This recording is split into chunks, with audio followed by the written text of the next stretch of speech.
ഞാനിപ്പോൾ ഉള്ളത് പരിശുദ്ധ പിതാവിനെ അഡ്മിറ്റ് ചെയ്തിട്ടുള്ള ജമലി ഹോസ്പിറ്റലിലാണ്.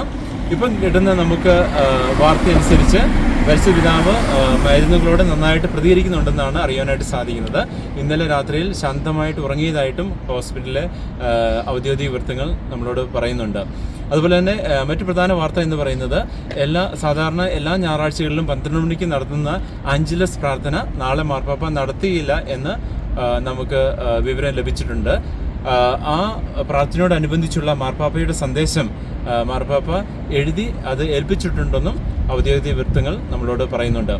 അതുപോലെ തന്നെ ഇന്നലെ വൈകുന്നേരം നടത്തിയ പത്രക്കുറിപ്പിൽ മാർപ്പാപ്പയുടെ ആരോഗ്യനിലയെക്കുറിച്ച് വ്യക്തമായിട്ട് മാർപ്പാപ്പയുടെ മെഡിക്കൽ ടീമിൻ്റെ ഹെഡായ ഡോക്ടർ സെർജിയോ അൽഫിയേരി വ്യക്തമായിട്ട് പറയുകയുണ്ടായിട്ടുണ്ട്. അതായത് 2 വാതിലുകളും തുറന്നു കിടക്കുകയാണെന്നാണ് ഡോക്ടർ പറയുന്നത്.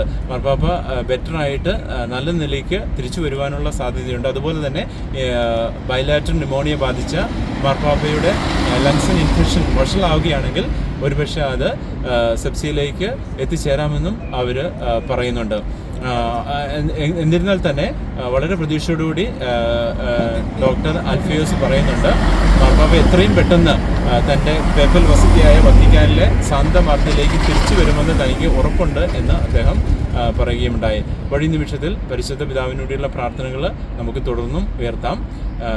ഗുഡ്നസ് ചാനലിന് വേണ്ടി റോമിൽ നിന്നും ഫാദർ ജോജി പോൾ കളരിക്കൽ.